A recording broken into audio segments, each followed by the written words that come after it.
India post में क्या होता है कि जैसे आपका पार्सल होल्ड हो गया है, तो अब मैं आपको बताता हूँ कि इंडिया पोस्ट की वेबसाइट खोलिए इस तरीके से। यहाँ पे आप गवर्नमेंट की वेबसाइट है www.indiapost.gov.in। यह गवर्नमेंट की वेबसाइट खुल गई है इंडिया पोस्ट के लिए। इस तरीके से ये होम पेज आ जाएगा आपका। यहाँ पे आप अपना कंसाइनमेंट नंबर डाल सकते हैं जिसके आपने बुकिंग करी है। तो वो कंसाइनमेंट आपको, जैसे कि यहाँ पे CV1263 कुछ भी आप डाल सकते हैं, जो भी आपको बुकिंग के टाइम पे मिलेगा कंसाइनमेंट नंबर वो डालेंगे। और यहाँ पे वेरिफिकेशन के लिए ये डालेंगे, ट्रैक कर सकते हैं। बाई चांस वो होल्ड है, जैसे आपने दिल्ली से करा और वो आगे जाके कहीं यूपी में मान लीजिए बरेली में रुक गया, क्योंकि इनका अलग अलग डेस्टिनेशन होता है जहाँ से अपडेट होते हैं ये।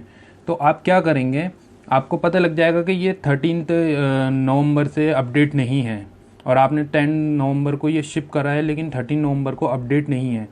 तो आज जो है 15 नवंबर हो गई, 20 नवंबर हो गई, उसके बाद ये अपडेट ही नहीं है। ऐसा केसेस होता है, अक्सर होता है। उसकी वजह वही होती है कि हमारा फिंगरप्रिंट पेस्टिंग के टाइम पे फिंगरप्रिंट आ जाते हैं और बारकोड वो नहीं ले पाता, पकड़ नहीं पाता है। तो उसमें क्या करेंगे आप, यहाँ पे इस तरीके से आपका होम पेज पे आएगा। यहाँ पे business tools, help and support में ये आ गया रजिस्टर योर कंप्लेन। इस जगह पे आप यहाँ पे क्लिक करेंगे, रजिस्टर योर कंप्लेन। ये अब नेक्स्ट एक विंडो खुलेगी यहाँ पे आपके लिए। उसमें जैसे आपका ये आ गया ट्रांजैक्शन। तो ट्रांजैक्शन जो है आपका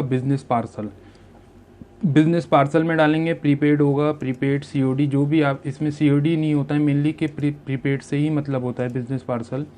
और कंप्लेंट नेचर ये आ गया आपका। Delay in articles, delay of males, loss of article, non delivery of article, other wrong delivery of article. जो भी इशू है delay in delivery of articles, तो आप delay in delivery of articles कर सकते हैं।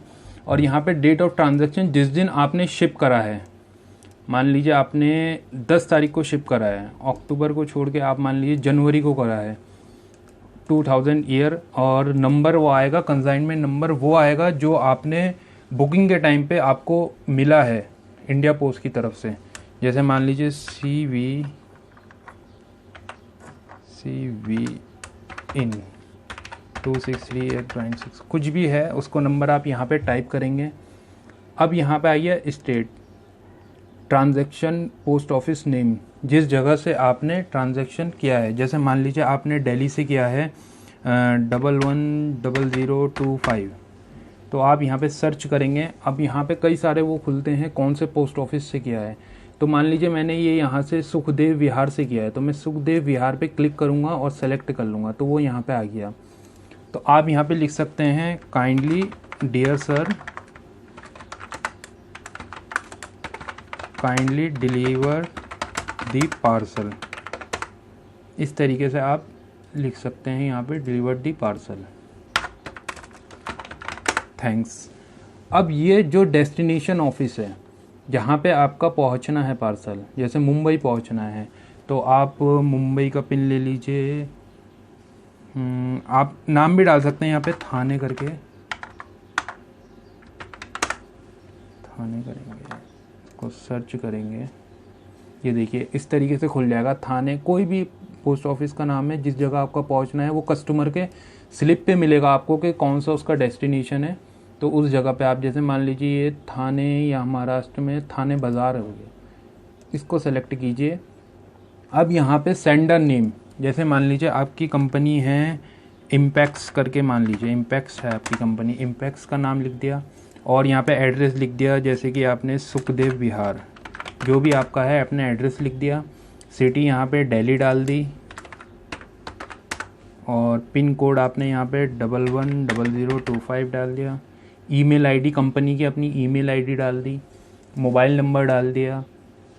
अब यहाँ पे जो है एड्रेस, कंसाइनमेंट, जिसके पास पहुँचना है, जिसके पास आपका ऑर्डर पहुँचना है, उसका यहाँ पे नाम आ जाएगा। मान लीजिए उसका नाम है शुभम और एड्रेस है उसका थाने बाज़ार नियर, कुछ भी, जो भी एड्रेस है आपने एड्रेस टाइप कर दिया। सिटी आपने डाल दिया यहाँ पे थाने और पिन कोड थाने, पिन कोड आपने डाल दिया जो भी आपका थाने का पिन कोड है 400601।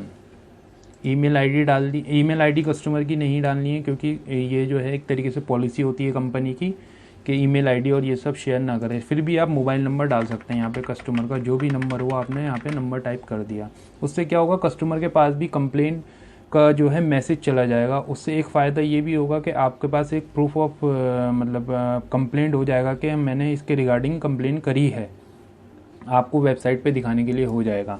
यहाँ पे आप अपना ये 2452 करके आप यहाँ पे नंबर डाल सकते हैं और ये सबमिट कर सकते हैं। जैसे ही आप सबमिट करेंगे तो ये आपसे do you want to process, उसको ओके करेंगे आप, तो आपके पास एक ऑटोमेटिकली एक जो है इनका कंप्लेन नंबर जनरेट हो जाएगा, आपके मोबाइल पे भी आएगा, ईमेल आईडी पे भी आएगा, और उससे जो है आप उसको आगे प्रोसेस कर सकते हैं और आगे आप उसको वेबसाइट पे भी दे सकते हैं जैसा कि वो मांगती हैं क्लेम के टाइम पे। अभी ये फ़िलहाल नहीं होगा क्योंकि ये मैंने सब कुछ इसमें जो इनपुट करा है सब कुछ मेरा गलत है, इस मारे ये नहीं होगा। लेकिन ये आप अगर सही नंबर होगा तो ये आपको ज़रूर ट्रैक होगा और आप उस पर फॉलो अप कर सकते हैं। अब जो है यहाँ पे मैंने इसको दोबारा से इसको वेबसाइट को खोला है, होम पेज पे आएंगे हम, और जो कंप्लेन नंबर होगा आप थोड़ी देर बाद नेक्स्ट डे जो भी आपको फॉलो अप करना है वो आप यहाँ पे कर सकते हैं। यहाँ पे कंसाइनमेंट नंबर आया हुआ है, यहाँ पे कंप्लेंट नंबर, तो कंप्लेंट नंबर पे क्लिक करेंगे और यहाँ पे अपना कंप्लेंट नंबर डालेंगे जो भी आपका कंप्लेंट नंबर है और ये डाल के ट्रैक कर सकते हैं। तो आपके लिए एक विंडो खुलेगी, उसमें आपको पूरा आप डिस्क्राइब कर सकते हैं कि किस तरीके से जो है आपका पार्सल हुआ है और फर्दर आप उस पर एक्शन ले सकते हैं। ये कंप्लेंट नंबर जो आपका रेज़ हुआ है, आप ईबे और अमेज़ॉन पे ये आप उनके कस्टमर केयर पे आप जो है मतलब बात करके कि हमने इसके रिगार्डिंग जो है कंप्लेंट रेज़ करी है और आगे फॉलो अप कर सकते हैं। उससे ये होगा कि आपको कोई लॉस नहीं होगा और आप इवन आप ये काम कर सकते हैं कि आप कस्टमर को तुरंत कॉल करें कि सर आपका पार्सल डिलीवर्ड हो जाएगा, और हो भी जाता है। बाई चांस अगर नहीं होता है तो आपके पास एक ऑप्शन रहता है कि आपने कंप्लेंट रेज़ करी थी। और अगर आपको इसमें कोई भी इशू आता है कंप्लेंट रेज़ में किसी की रिगार्डिंग, तो आप मेरे कमेंट बॉक्स में जाके अपना कमेंट्स के थ्रू मुझे बात कर सकते हैं और मैं उनका जल्द से जल्द रिप्लाई करने की कोशिश करूँगा। Thank you.